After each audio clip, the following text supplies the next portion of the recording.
All right, it's 7:03. 7:03. I believe people are going to continue to trickle in, and I'll accept them in as they come. If you don't know, I'm assuming you guys all do know that this is Critical Conversations with Dr. David Stovall, White Supremacy in Higher Education, Myth or Reality. And today we're going to find that out. This presentation is brought to you by the Office of Multicultural Programs in conjunction with everybody on campus who provides resources to the Office of Multicultural Programs. I want to personally thank Jacqueline, my director, for allowing this opportunity to happen. And I don't think any event that happens in the state of North Dakota should happen without a land grant acknowledgement. And so I want to acknowledge that we do gather on stolen land at NDSU from the forced removal of the Dakota, Lakota, Nakota, and Anishinaabe people, in addition to the many diverse indigenous people still connected to this land. And so I want to honor those people in this moment and appreciate the present and past that they have attributed to the benefits of everyone here. And so I also want to honor the ancestors that I come from the descendants of slavery who have been enslaved, that we are walking in the benefits of their sweat and their labor as well. And so if you don't know who Dr. David Stovall is, he is a PhD professor of Black Studies and Criminology, Law, and Justice at the University of Illinois at Chicago. His scholarships investigate three areas of research: critical race theory, the relationship between housing and education, the intersections of race, place, and school, and the attempt to bring theory to action. He works with the community, organizations, and schools to address issues of equity, justice, and abolishing schools and prison nexus. His work led him to become a member of the design team for the Greater Lawndale Little Village School for Social Justice, which opened in the fall of 2005. Furthering his work with communities, students, and teachers, his work manifests itself in his involvement with People's Education Movement, a collection of classroom teachers, community members, students, and university professors in Chicago, Los Angeles, and San Francisco Bay Area, who engage in collaborative community projects centered in creating relevant curriculum. In addition to his duties and responsibilities as a professor at UIC, he also serves as a volunteer social studies teacher at the Greater Lawndale Little Village School for Social Justice from 2005 to 2018. I'm happy, I'm pleased, I'm excited to introduce the one and only Dr. David Stovall. Well, Brother Edwards, I want to thank you fully for inviting me here. I know very clearly that without you, I would not be in this space talking with folks at this moment. And here in Chicago, we also do a land acknowledgement because we are in a space of the Council of Three Fires, where 15 indigenous nations actually team together to fight colonial power and imperialism. So greetings from the stinking onion, also known as Eshikagu or Sikawa. So we are in this moment, and I hope that everybody on this call is surviving and maintaining the three pandemics of white supremacy, capitalism, and COVID. So when we put all of those things into the mix, we're going through a lot. So I want to thank everybody for being here, because I know you didn't have to be, but at the same time, I'm glad that you decided to support Brother Edwards in the critical conversations, and I'm happy to engage you all with this critical conversation. Now, what I want to do today is actually engage us a little bit around understanding how white supremacy is misunderstood and how we can begin to reframe its use. Now, in terms of the title, myth or reality, white supremacy in higher ed, we probably should have just called it the realities of white supremacy in higher ed, because that gets us more into a space to understand what it actually is and how it manifests itself.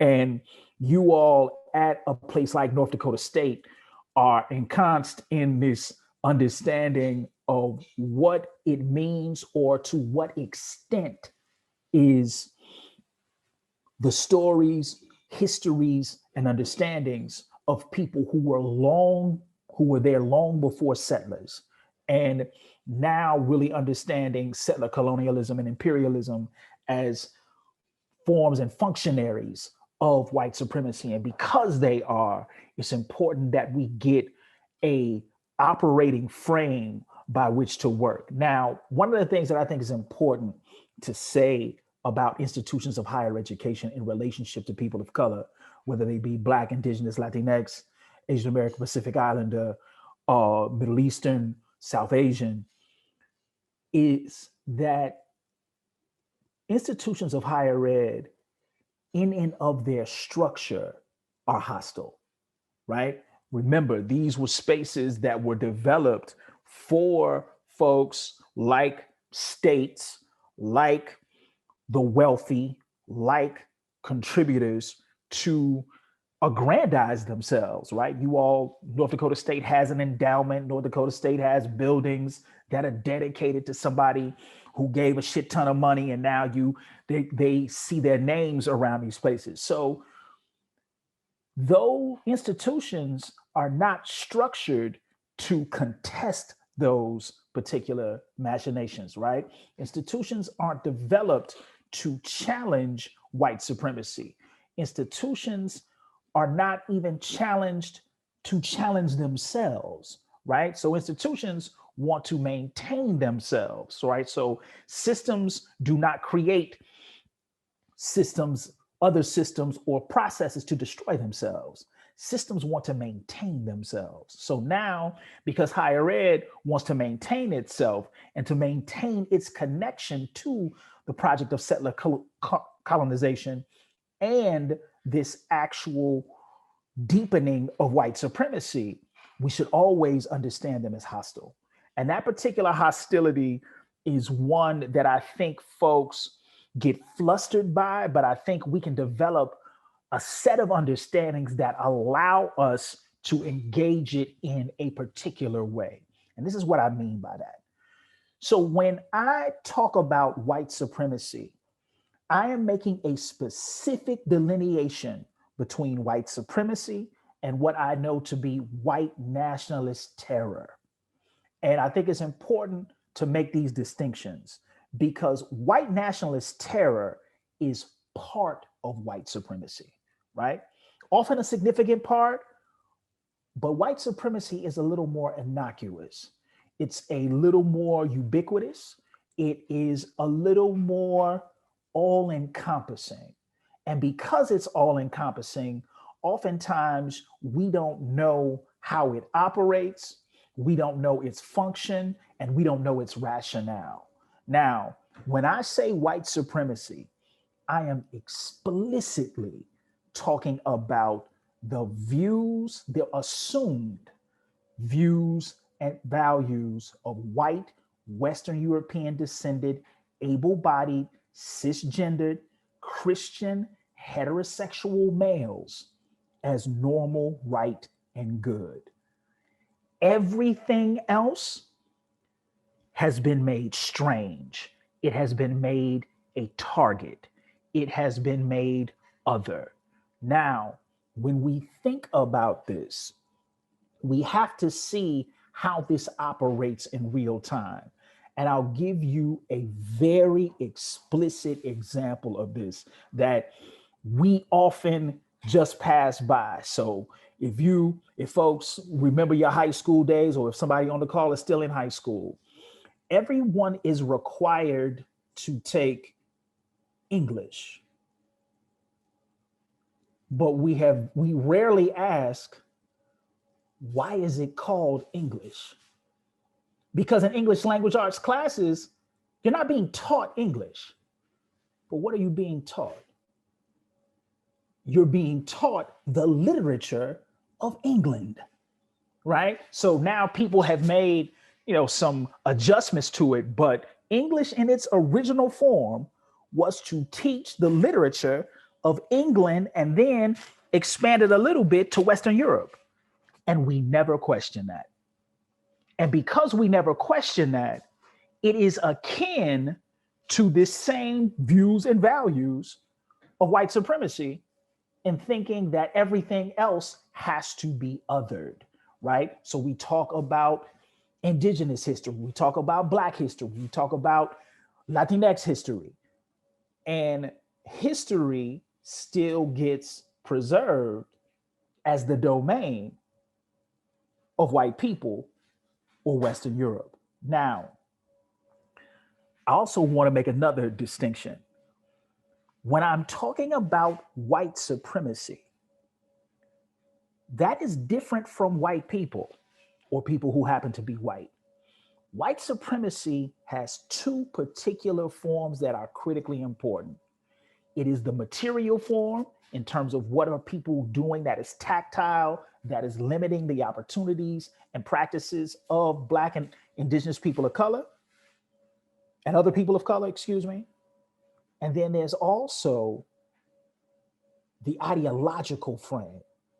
And the ideological frame is the one that we struggle with the most because the material limitations, even when we talk about structural racism, are very apparent, but we very rarely question this ideological. And when we don't question the ideological, therein lie the problems. And that ideological component is one that is deeply permeating colleges and universities to this day. And it's accepted and it's normalized. And when we don't come to grips with the practices and processes that normalize this, then we get into deeper problems. So now it becomes critically important to understand the material functions of white supremacy, but also the ideological functions of white supremacy. Because when they are paired, now we understand its totality. And when I talk about this totality, thinking about this in a particular way, the United States is a land that is founded on slavery, genocide, and wrongful land appropriation. And we've used every instance to say that it's not. And because we use all of those spots to say that it's not, you get more people who are more concerned with the imagery of the United States in opposed to the reality of it. And you all in North Dakota know this better than a lot of folks in terms of these existing signs of genocide and wrongful land appropriation. You know, these ideas of, I was doing some work and I was looking at the history of Fargo and this idea of a pioneer town. And how do you even get the word pioneer? Pioneering for what? Discovering what? And how are you in a process of discovering when there are people who are already here? Right? So this idea, this language, whether it be the Oregon Trail, whether it be Western expansion, whether it be manifest destiny, this is all language that's used to disguise wrongful land appropriation and an ensuing genocide. So now when we start to think about that in real ways, now we have to think about in what ways are we distracted from it. So when people bring to light all the injustices that are faced by folks, not just in Fargo, where you all are, but across the country, and then saying, well, this stuff happens right here in Fargo or right there where you are. And now the need to pay attention to it. And now people still want to rebuff it and say, that's not a problem here. And you have folks who are constantly reminding you not only that it is a problem, but if you do not address it, things will only get worse. So now, when we start to think about the ways that institutions of higher education can either intentionally interrupt this or maintain it. So now, when we start to think about the function of white supremacy, now we have to think about what is our connection to the historical trajectory that brings us to this moment. Right. And I use this example a lot in classes of mine because when 2016 hit and Trump got elected, everybody was in kind of this Chicken Little, oh, the sky's falling. We've never seen anything this bad. My response was always, not only have we not been here before, we've been here before a few times. But because we're so ahistorical in the United States, we rarely connect them. Remember, Trump's slogan, Make America Great Again, is something that he stole from Reagan in 1980. And then putting that in context, we have to remember what Ronald Reagan did when he first premiered that slogan. Ronald Reagan went to Philadelphia, Mississippi. Philadelphia, Mississippi is a town where the bodies of 3 civil rights workers, particularly who were doing voting registration, were found. And when Ronald Reagan went to Philadelphia, Mississippi, he told that group of white Southerners that we needed to be in a process of returning America to its traditional greatness. They were making America great again. But why would you go to a town 17 years before that is noted for the place where 3 civil rights workers were lynched? And who are you advertising that dog whistle message to? And then in that dog whistle message, what were you trying to do? Reagan was trying to continue Nixon's Southern strategy around securing white votes throughout the South and adhering to their needs for this quote unquote onslaught of people of color that actually were already there, right? So this thing around how we understand these practices and processes now have to be unearthed. And we have to unearth them because we live largely in a world that is ahistorical. So I often tease my students like, look, with social media, history is 3 minutes ago. So now what does it mean to dig deeper and say, how did we get to this moment? And then when we look at how we got to this moment, now what are we willing to do to say that this moment isn't necessarily something new, but it's something that we've been dealing with for quite a long time. So the election of Donald Trump only meant to me that America is showing itself to be what it has always been, a land founded on genocide, slavery, and wrongful land appropriation. And now a person who had figured out how to curtail his comments, or tailor his comments, I should say, to a grouping of people who felt, look, it's about time somebody said it. So again, we've been here. Before Reagan, it was Nixon. Before Nixon, it was, we can take it back to Andrew Jackson. The same strategy, the same ploy, the same racist undertones. So now when we start to think about this, not just how this happens historically, we now need to think about how does it live now. And I was looking at some data for North Dakota State and I was deeply surprised. You all do not have indigenous enrollment that's over 1%. Now, in a space that still has significant indigenous populations, the question has to be, how do those folks get locked out? And what processes and practices do you use to keep them locked out? So now, when we start to think about white supremacy in its material form and then in its ideological form, now we have to think about what has education been like, or more importantly, schooling been like for folks, for indigenous folks in North Dakota. And remember, residential schools are barely just 100 years ago in our history, where indigenous children were forcefully removed from their lands and put into these schools that were centered in deprogramming folks from their language and culture, right? And one of the practices of genocide is not just the explicit death, but a social death that is keyed in to the taking of language and culture. So when you look at a place like where you all are, there's some questions that come that people know very explicitly. The issue is, to what extent do they recognize them?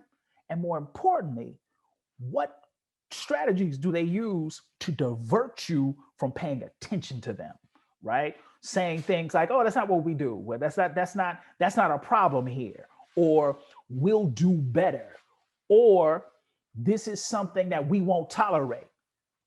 Well, the issue and concern is, why is this made to be an issue only when the threat is people are going to shut it down, right? And that's an important practice where, and again, going back to history. So 60 years ago, in the late 60s, the same thing was happening. People were rising up on campuses. People were protesting the Vietnam War. People were protesting the unjust treatment of Black folks, Indigenous folks, Latinx folks, Asian American folks. I mean, all of this stuff was happening in the late 60s in the same way, to the extent that universities feared that they would be burned down. In fact, cities were fearing that they would be burned down. The federal government took a senator from Illinois named Otto Kerner and had him lead a commission on what he referred to as urban insurrection, right? And in the Kerner report, the first line was, "The people in US cities have found their conditions intolerable," right? So now, and that was actually quoting from Marx, right? So when people find their conditions intolerable, revolution is inevitable, right? So now when people think about this, so now this appeasing has to be parceled out. So now when I saw that the president marched with a group of students in December, and first thing I said to myself was, yeah, that's good face and good copy for media. But what does that mean long term? And what does that mean long term for folks who are there? And what does that mean long term in a place that doesn't even have a 1% representation of the peoples whose land they occupy, right? So this is a set of realities that we can't run from. And because we can't run from them, now we have to think about the ways in which white supremacy operates and how we understand it. Because again, the white racial terror is only one part of it. It is used to stoke fear. What you have to pay attention to, the more innocuous part, and actually the more dangerous part, is how it operates in our day-to-day. And then more importantly, how we justify it. And then give excuses to its permeance, right? Or to how it permeates things, or to that it was a mistake at the time, or it wasn't meant in that particular way. And not this thing around the microaggressions, but to really understand structurally what has happened in these particular spaces. So if it's the removal of gender and women's studies programs, if it's the removal of ethnic studies programs, if it is a space that does not have indigenous studies programs, if it's a place that now pushes humanities over to the side for the sake of your natural and physical sciences, now we have to look at this function, right? Or the exclusion of indigenous contributions to science, or indigenous, Black, Latinx, Asian American inclusions to the disciplines.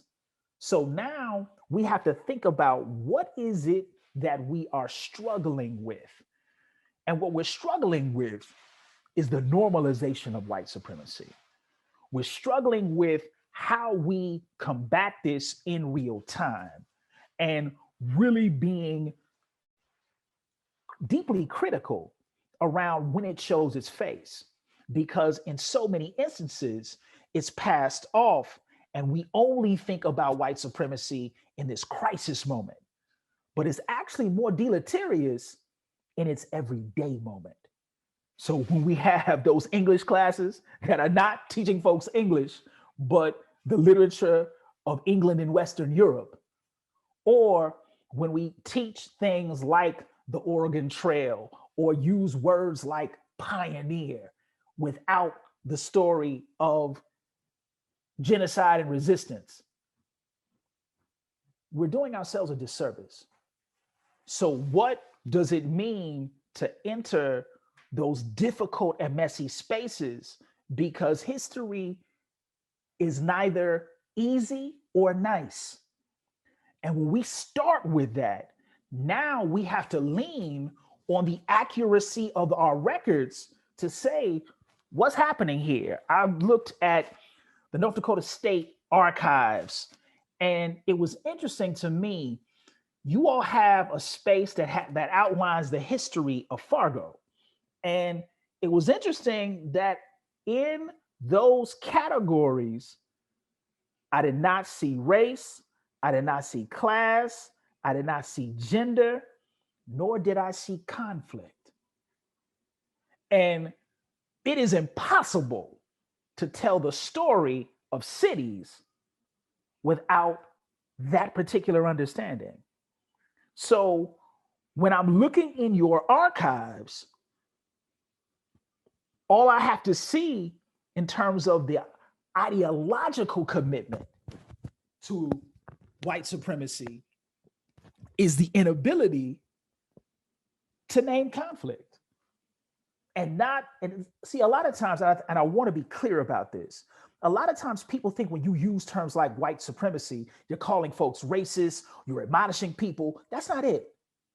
It's really around understanding white supremacy as foundational to life in the United States. Now, I use that marker as foundational to life in the United States because we have a very difficult time speaking to wrongful land appropriation, genocide, and slavery because we often think about it as accusatory. It's historical, it's factual, and we can locate the rationales around it. The state of North Dakota actually created a set of rationales to remove many members of the Anishinaabe Nation. So now, when you think about these particular practices or the violations of treaties in these particular spaces, now you have to think about what is this practice, right? When Black folks were pushed out of Fargo, right? Chased out in these particular instances in the late 19th and early 20th century, now, or were met with extreme hostility. Now we have to think about these dynamics. When Latinx workers are in meatpacking plants throughout the state who are succumbed to ICE raids, there's a rationale there. And we haven't been willing to address that because we often frame it as folks who are doing something bad or are suspected of doing something bad. And more importantly, this idea of being suspected of doing something is often judge and jury before anything has gone to a trial. So now we have to confront white supremacy, not just at the material level, but also at the ideological level. And then, in many ways, we have to figure out how white supremacy lives inside of us, right? And that these rationales that we've been trained to acquiesce to, or these rationales that we've been trained to lift up, right? So when we talk about, and I often think about in institutions of higher education, there's this word that we really haven't interrogated enough, right?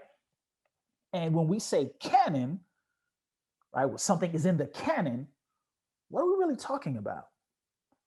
And if we think about literature and people talking about a canon, we know exactly what they're talking about.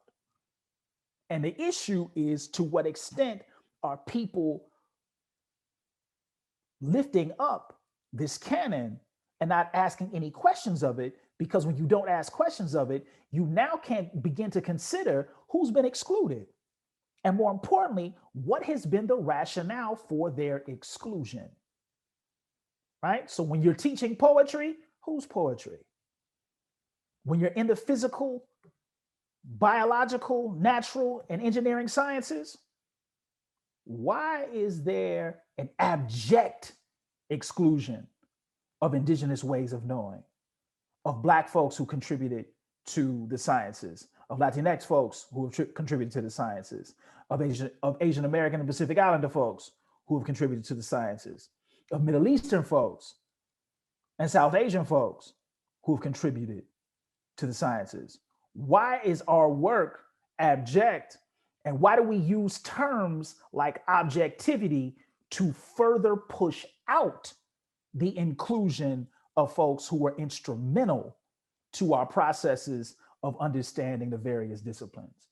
So again, I put this challenge out because in this way, these challenges are just left to the wind, and then white supremacist terror becomes our only framing for white supremacy. And it's much more in depth than that.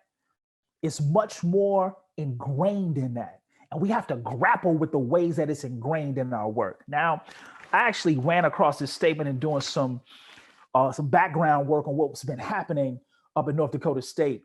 And I found this statement by a group of folks who were calling themselves the European American Student Union, right? And they issued a statement on social media. They actually sent a letter to a bunch of administrators. And one of the paragraphs from the letter, I'm just going to read this quick couple of sentences, but it's interesting in really understanding what it is that they're saying. We carry forth the very same spirit that guided our settler ancestors and resolve to honor their legacy by defending our people against the depraved, self-flagellatory campaign of annihilation that you and your ilk wage.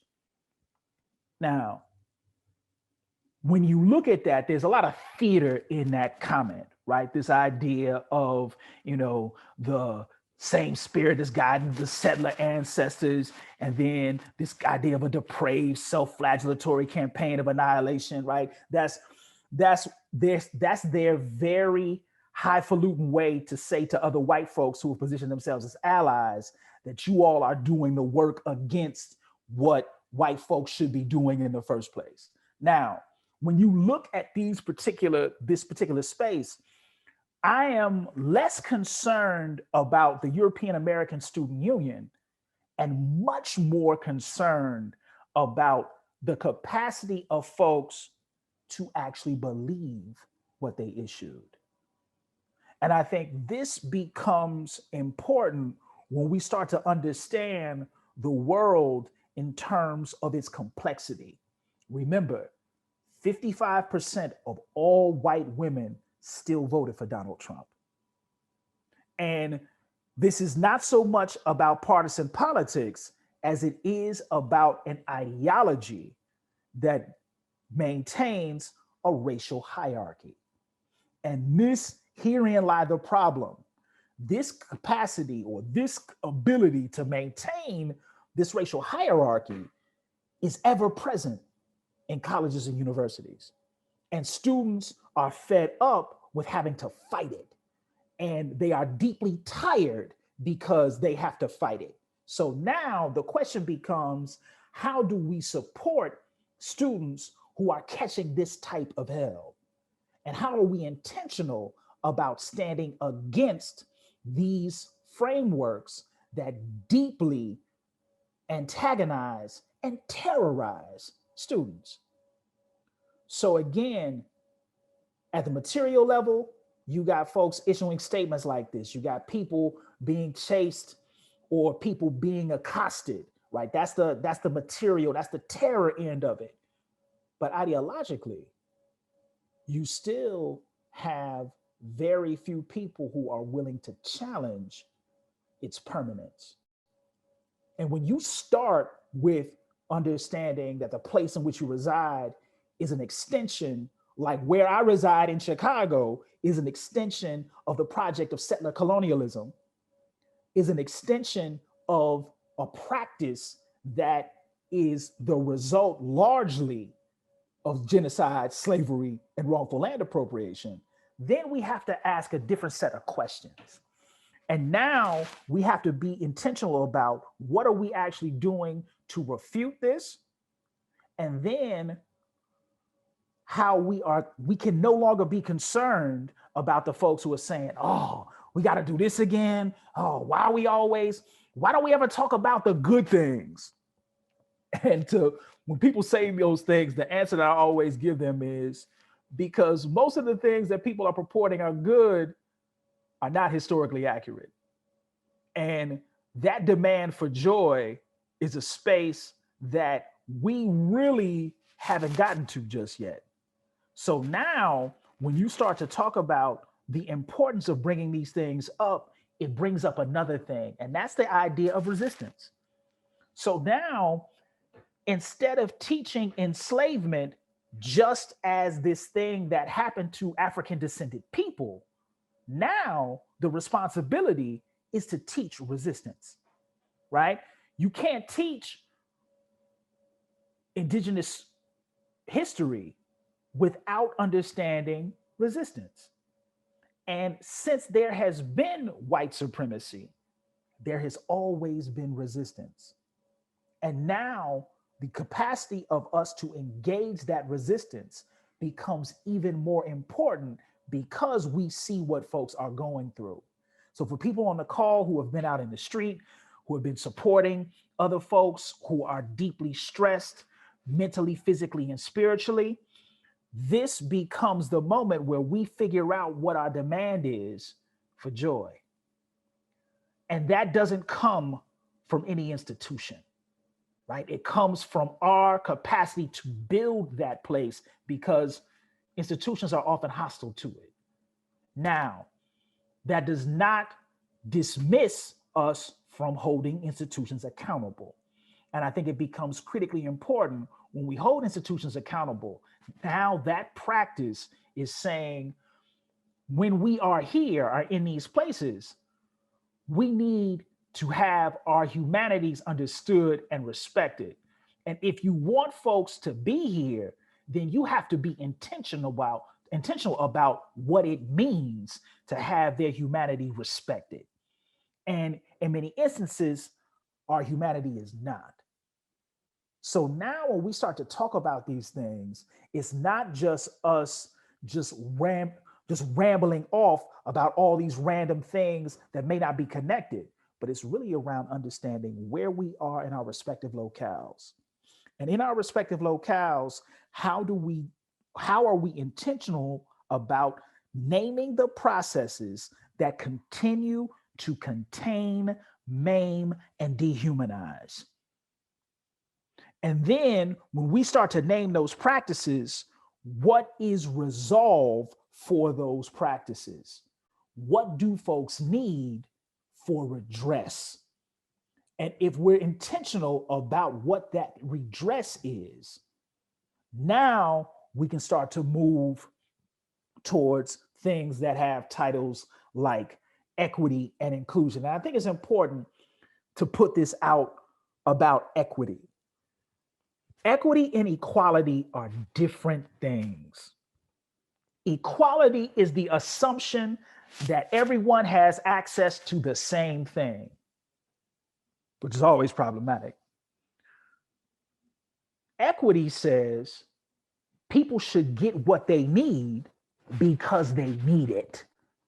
So now, when we start to think about what people need because they need it, we now have to think about what is it that we are willing to prioritize and pay attention to because particular groups have been left out. Now, people talk about, is this some type of reverse hierarchy or reverse racism? Absolutely not. It is asking a question around who has been excluded and what is the process of doing right by them? What is the process of getting them what they need in relationship to their concerns? It's not something that can be imposed on people. It's literally being responsive to people's needs, saying these things have happened. Here is what we are calling for. These things put redress in play. And I think in too many instances, we get into this kind of oppression Olympics, and that's not what equity was intended to do. Equity was intended to mark and say, there have been people who have been excluded. And now, in recognition of that exclusion, here's what we are trying to do. And then that actually has to be generated by the people who have experienced the injustice. And I think that's another thing that's difficult for folks to come to grips with, right? Your justice condition cannot be determined by the perpetrator of the injustice. The justice condition has to be determined by the people who are experiencing the injustice. And that's hardest for universities to do because they often fear of indicting themselves, right? So universities are quick to lawyer up when they're challenged on issues of white supremacy. So now we have to think about what it means to say the issue is not accusatory. The historical record shows what the actions have been. Now, what is the university willing to do, not only to preempt, but to also respond to the expressed needs of people? And I think this is where folks get the most spent, or where people start to get the most flustered. And for me, it's always, well, that's just a starting point. We haven't even gotten to the meat of the issue, but the recognition that something is not right is a start. Now, the commitment has to be, how deep are you willing to go? And the issue has always been, universities aren't necessarily structured to do that. Universities have to be pushed to do that. And that push comes from a number of different spaces. It comes largely from students and community, and then sometimes from faculty, and sometimes from its own administration. Now, with its own administration, that's rare because the administration is often structured to uphold the values of the university, right? And to uphold, more importantly, the actions of the university that in many ways can wrong students. So now what we have to think about is, in what ways is the university responding to the pushes that are coming from the ground?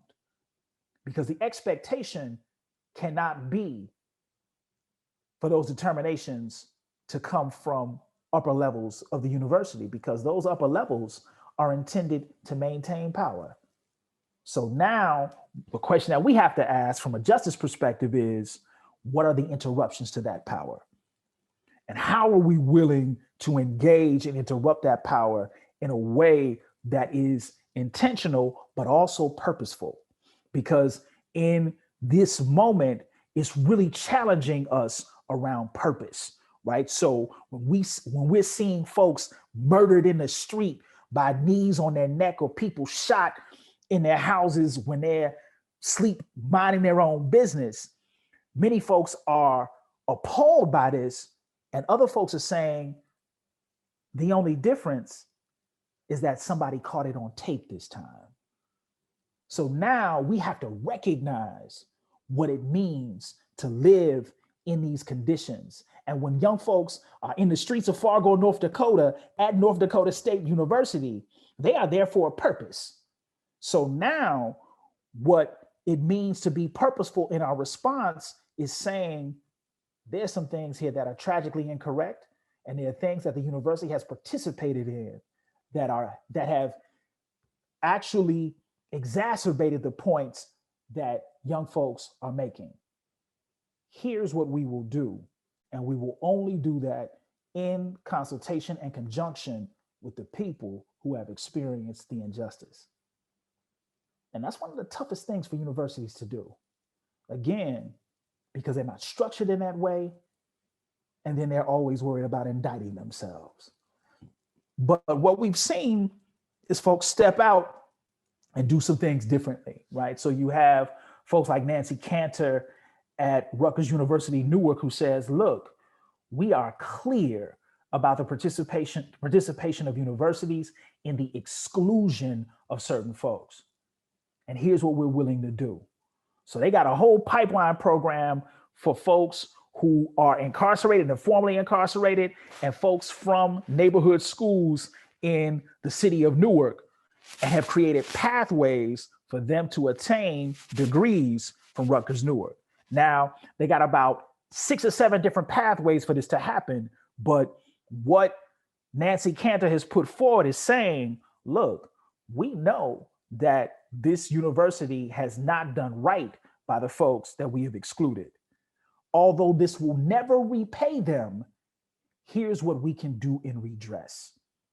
And I think those examples become critically important, because a lot of times one of the things that the university will fall back on is, well, what can we do? There's a ton of things that folks can do. What we're talking about at the level of the university is the willingness to do it. So now when I see young folks in the street at North Dakota State, I see them pushing on the university's will to move. And that type of push should be commended, and that type of push should be understood and met. So when we're thinking about this, we just can't be giving lip service to the broader justice condition, but we have to show our commitment in material form. Because if we do not show it in material form, that ideological form of white supremacy will continue to win. So let me stop there, because what I hope to do for this last few minutes is engage some questions. So Fred, if we can engage some questions, I don't know if folks want to throw it in the chat, or if folks want to say them out loud, whatever way works best for folks.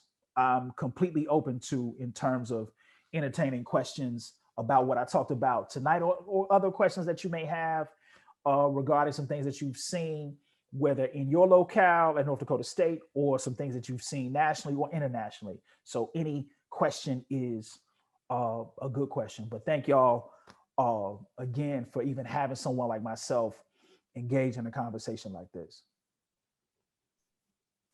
So what I'll do is I'll turn on the chat setting, so everybody now has permission to put a question in the chat, and I'll let the doctor figure out which questions he wants to answer, what time we have. So y'all all have permission to put things in the chat now. I've changed the security setting.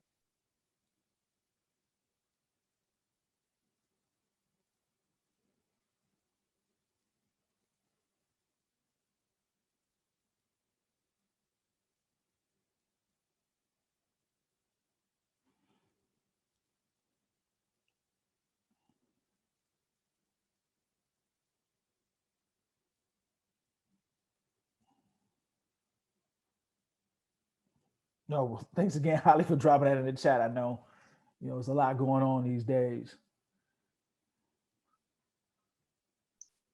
Well, I hate to be selfish, but I definitely have a question if we need to get the ball rolling. My question is, how does that rationale of white supremacy typically play out in other examples that you have seen in higher education? Yeah, definitely. Thank you for that. I mean, I think one of the ways that we often see it play itself out is the disciplinary actions of folks who engage in these kind of acts of white supremacist terror, right? So if it's running up folks, if it's running up to people, accosting them, and then the folks who actually accosted the person is given some kind of light sentence, they're not kicked out, they're given some type of reprimand, or professors in classes who are delivering not only inaccurate material, but racially inflamed material that has no real connection to anything historically, and presenting that to students as fact, right? I think that really becomes important. We just saw this thing at Georgetown where a professor was literally talking about how she expects her Black students to do worse. And it really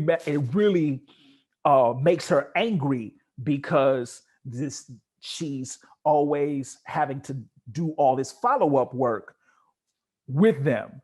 And she didn't have any structural analysis, and she didn't have any analysis of why she was actually making the comments about what was wrong with their work. And there's a very slippery slope there, because when she's talking about what's wrong with their work, what we haven't questioned is, well, what particular standard is she using to judge their work, right? And is that a standard that is just concocted around what constitutes, and she was a law professor, what constitutes good legal theory?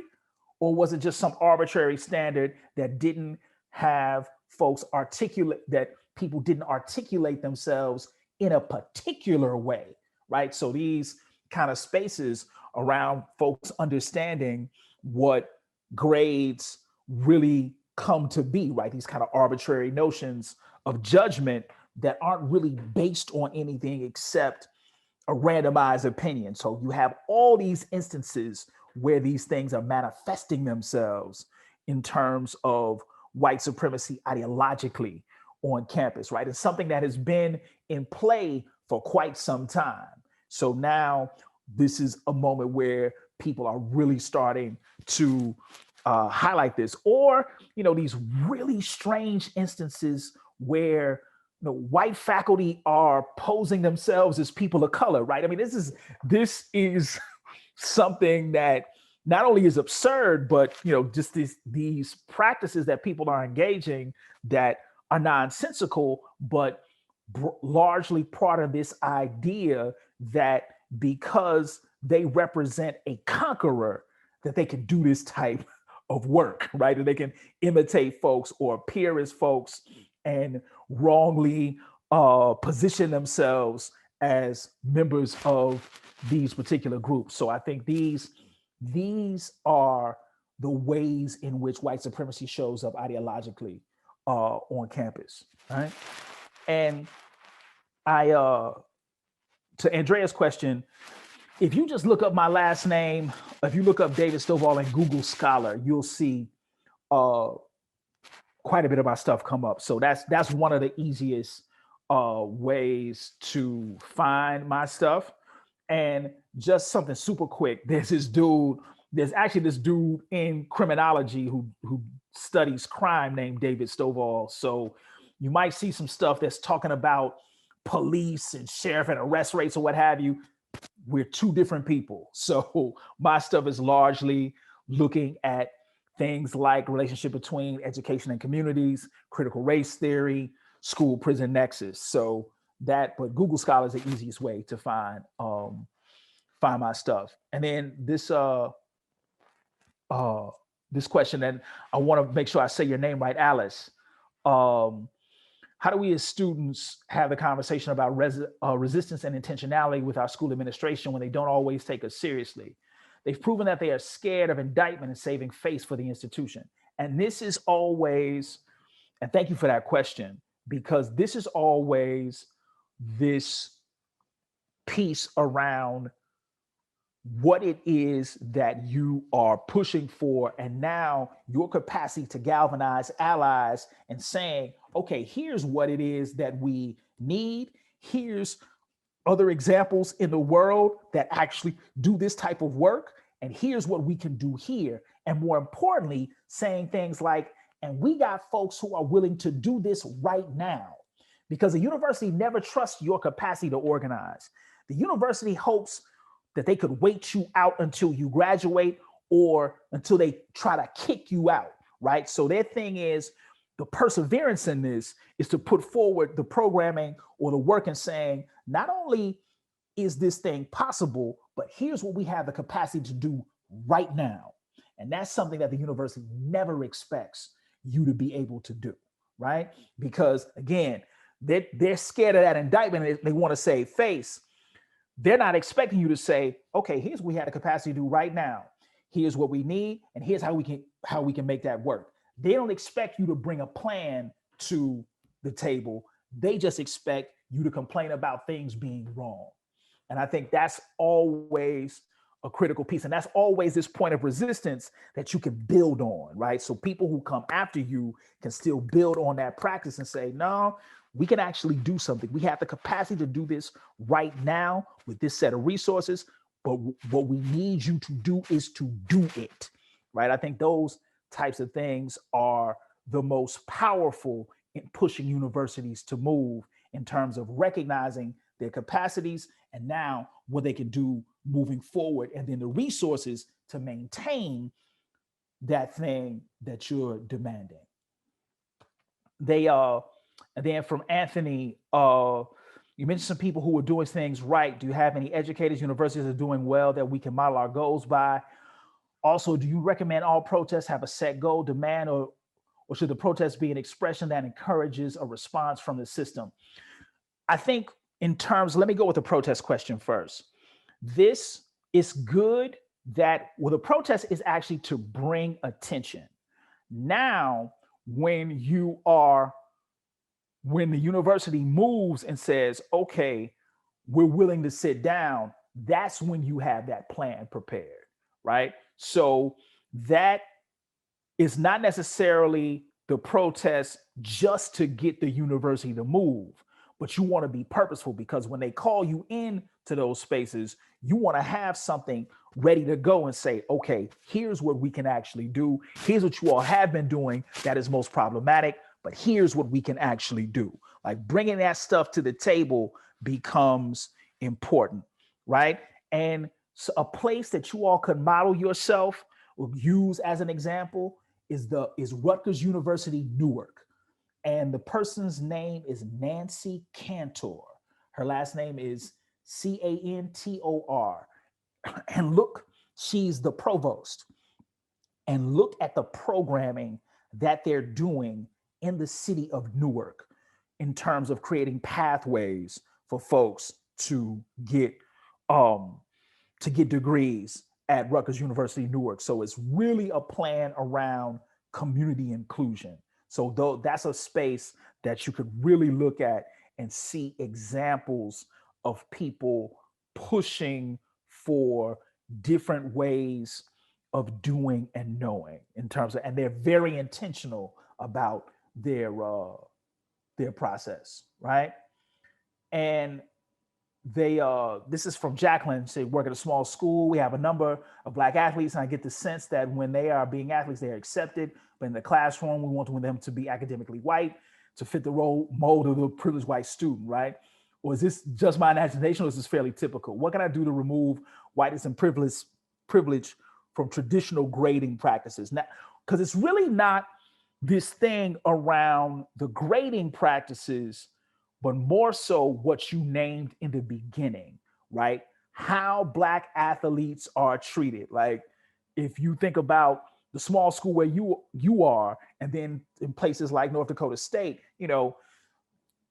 probably between football and basketball, that's a large percentage of North Dakota State's Black students, right? Real talk. And when we think about you at that small school that has Black athletes, this idea of you being able to talk to them and saying, look, why are you here?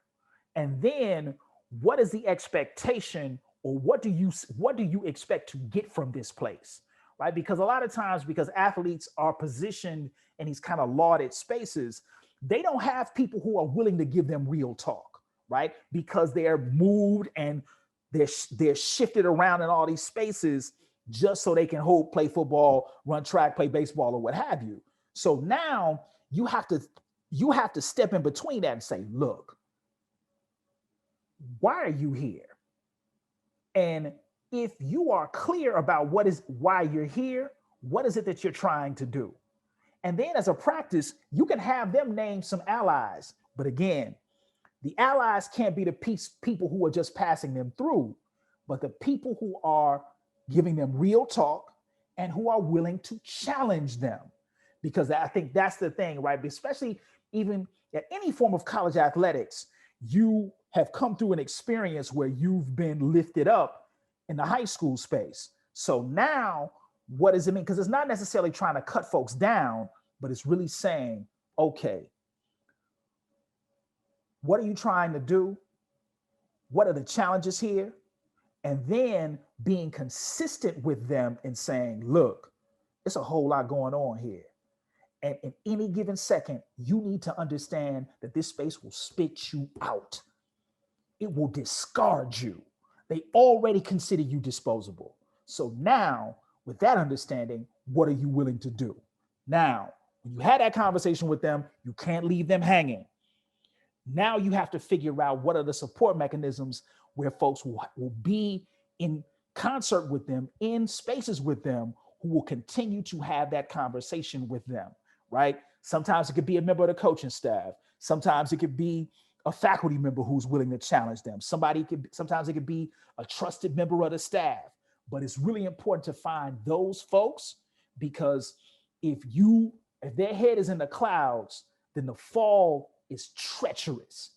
So now you have to consider, what does it mean to have that real conversation with them, right? And it's not so much of them in the grading practices, but it's really around them understanding the hostility of the place that they're in and how to navigate that, and then you figuring out the ways to support them in navigating that practice. But thank you for that question, because those we very rarely get that type of understanding, but it's a critically important point, right? And Seth, your question around white supremacy and academic assessments, including classroom assessments, placements, and assessing work as worthy of publishing, right? So when you think about, there are two really important books about this. One is a book that is very famous, came out in the 80s. It's called The Mismeasure of Man. And The Mismeasure of Man actually talks about the fallacy of testing and predictability, right? And it talks about the ways in which testing has been falsely used to use these predictive factors that are heavily rooted in eugenics and white supremacy. Another book that expands The Mismeasure of Man is a book by Tukufu Zuberi called Thicker Than Blood. And in Thicker Than Blood, he talks about the broader eugenics project that is in standardized testing, right? So this idea of these arbitrary standards that we really have no real origin story around, but then when we start to look deeper into where these standards come from, many of those standards are based in a belief around the inability of Black, Latinx, and Indigenous students to engage and excel in whatever is put before them, right? So the tests themselves were created as a battery by which to exclude, right? So Thicker Than Blood and Mismeasure of Man are really important books that talk about this. And then there's actually a book that's coming out in the next couple of months about what they refer to as the testing industrial complex, right? Where it's talking about, and if you just Google testing industrial complex, you'll see, it's called the assessment industrial complex. So if you Google that, you'll see Michelle Tenham Zibach's work, and this thing, and her and a guy named Dan Cohn. So that work, and they break this thing down. So not only is it rooted in eugenics, it's also a deeply positioned capitalist tool, right? So this thing around really being able to engage that in particular ways and understanding its origin. Yep. And then they are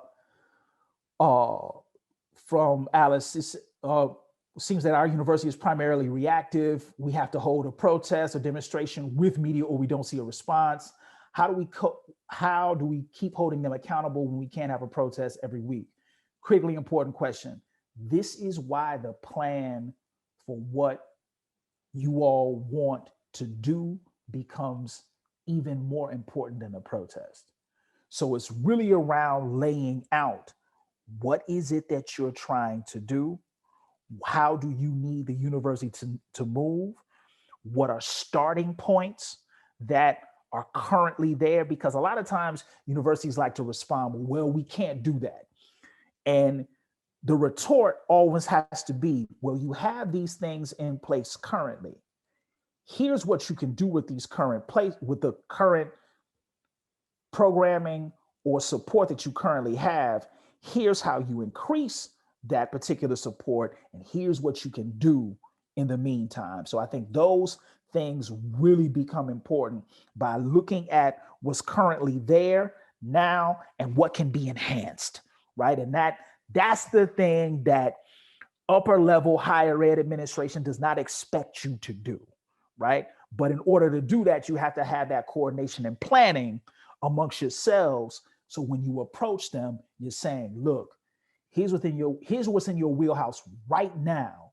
And now here's what you can do moving forward. I think those types of pieces really become important, because it's harder for them to run, because a lot of that stuff is existing, but they haven't put it, a lot of that stuff exists, but they haven't put it in motion. Now your work is now saying, here's how you put this in motion.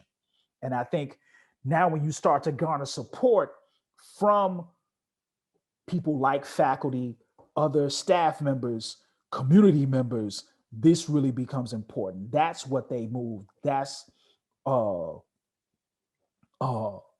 they move, right? And there's another thing they said they can't do, of course, right? But we believe they can. Do you go higher? Do you go higher than them? Yeah, because you say, look, you already said that you can't do this, but this thing right here, right now is in existence. Here's what you need to do to improve that thing that's happening right now. And then moving forward, what you can do to demonstrate a commitment to these particular practices. And you said, it's a lot of back and forth with those things, but it's really an important strategy is to pull the things that currently exist and now expand on them, right? Because that's where it's tougher for them to run from when you have identified those places that currently exist and what needs to be enhanced, right? As a strategy. Yeah. And no problem. These are good questions, right? What about pressing them to set a precedent in a situation where it hasn't been done yet? Yeah, that's part of the practice, right? So now with these existing things, you say there's more that can be done, and this demonstrates a commitment of you doing it, right? I think that thing around really pushing them to think about their existing work, what currently exists in the space, and now what can be done to enhance it. And now that precedent is upheld as this long-term commitment, right? I think it's critically important. Like those are the spaces that makes it harder for folks to run, because they have to confront that, right? They can't run from what's already there. Now you're saying, okay, these need to be enhanced, and something like a precedent enhances the work. Yep. And don't worry about those initial defeats, right? The thing is really being able to organize yourself around what's possible and doable, and then to move on those things. Yep. And then this question from Fred: what about when I say coders and legislators funding our institution are against diversity and inclusion, right? When funding is weary because of COVID-19. Yeah, y'all got a hellified governor in North Dakota who is a trip in every way humanly possible. But at the same time, this is why you all's analysis of the current moment is bringing out things like what I mentioned. Is like, how does the state of North Dakota explain that at North Dakota State University, the highest percentage of indigenous students was 0.82 in 2016? How does that happen? Right? And this thing around, and what is gained by excluding folks, right? So it's really around putting that language back on them. So what is gained by excluding folks? And then what is the state saying? So, really pressing on them, saying like, look, is the state of North Dakota willing to say out loud that it is a state that upholds the views and values of white supremacy, right? Or is it willing to address these issues that are right at the helm, right? And there's an uphill battle of that. I don't want to lie to you all around that. But this thing around really pushing folks, right? Around saying like, look, we can't deny this, right? So when you all had those COVID spikes a couple of months back, and then your governor is boasting about how she never had a mask mandate, and you say, well, look, that's what happens when you don't pay attention to the science that you're purporting in the first place, right? So these broader questions, right? And this Alice, back to your point, right? Is it pressure or patience? Do we do a mixture, or when is it the most important times for either, right? And that's what you have to gauge, right? Because you are going to need a mix, right? But I'm going to caution against patience, because there's a stifling pill in that, right? Oh, just wait and things will happen. No, that's not a good approach, right? So I'm one that's leaning more towards keeping the pressure up, but also note that when you keep the pressure up, there's some stressors that you have to pay attention to. So with you all, you all are planning stuff, it is critically important for you all to take care of yourselves. You all have to figure out the ways where you are affirming yourself and deeply affirming who you are and what you do at a mental, physical, and spiritual level, right? I mean, I think that is the most critical, important element of justice work. Your capacity to take care of each other collectively. There's no substitute for that. And this work over time wears on you. So you have to be able to replenish yourself. It is the most important element in justice work. Your capacity to replenish yourself to do the work again. And I think that becomes critically important in terms of your work moving forward. No?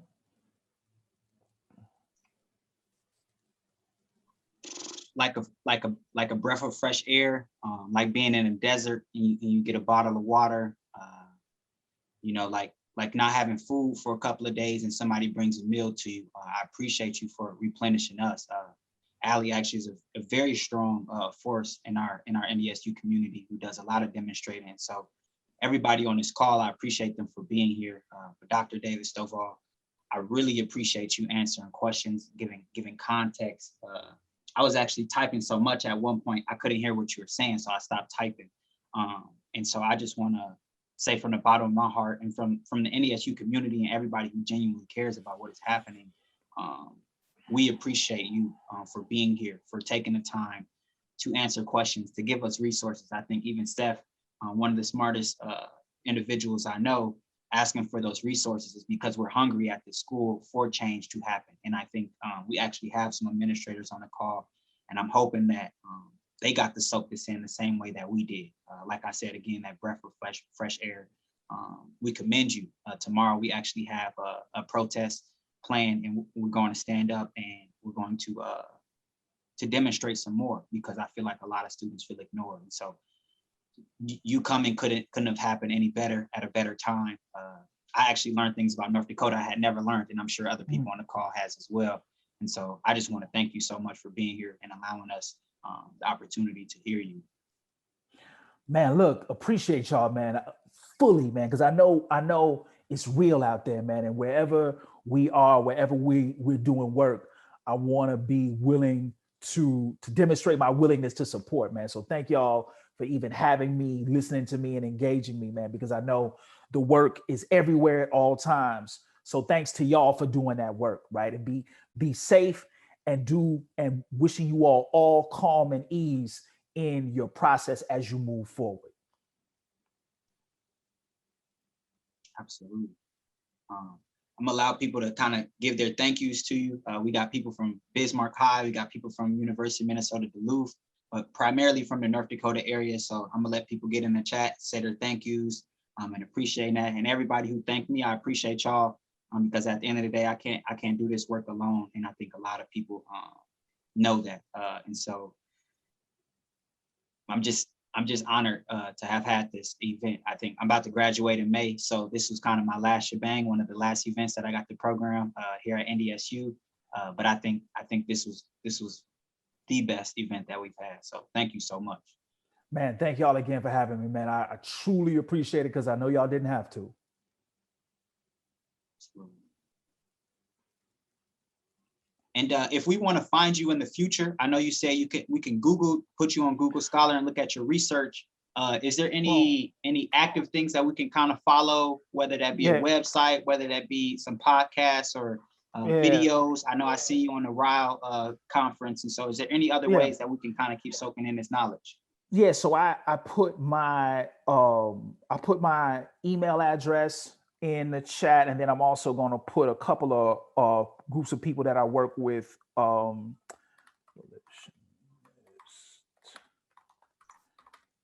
Teaching network, people's education. And then let's see, is there one more? Oh, prison arts.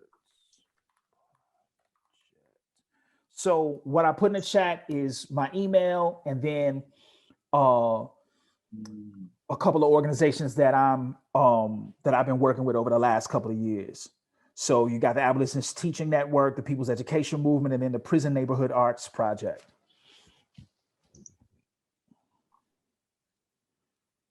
Thank you so much, Dr. David Stovall.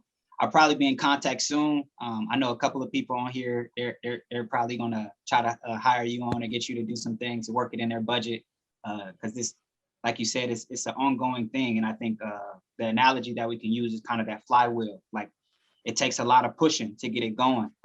A lot of pushing. A lot of people end up dying or getting burnout because they didn't replenish themselves. But once that wheel gets to turning, that momentum follows. And so I appreciate you so much. And I'm hoping that the people on my team and other people will reach out to you pretty soon here. But I'll definitely be reaching out in the next couple of, probably the next week or two.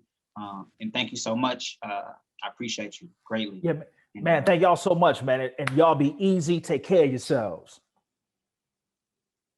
Peace. Y'all have a good one. I'm in the call, y'all. I don't want to just end abruptly. If anybody had any last thank yous they wanted to give, I'm gonna save this chat. This actually will probably be posted on YouTube at some point, so people can watch it, administrators and things of that sort. So thank y'all so much. I appreciate y'all genuinely. Yep. Thank y'all again. Peace and love.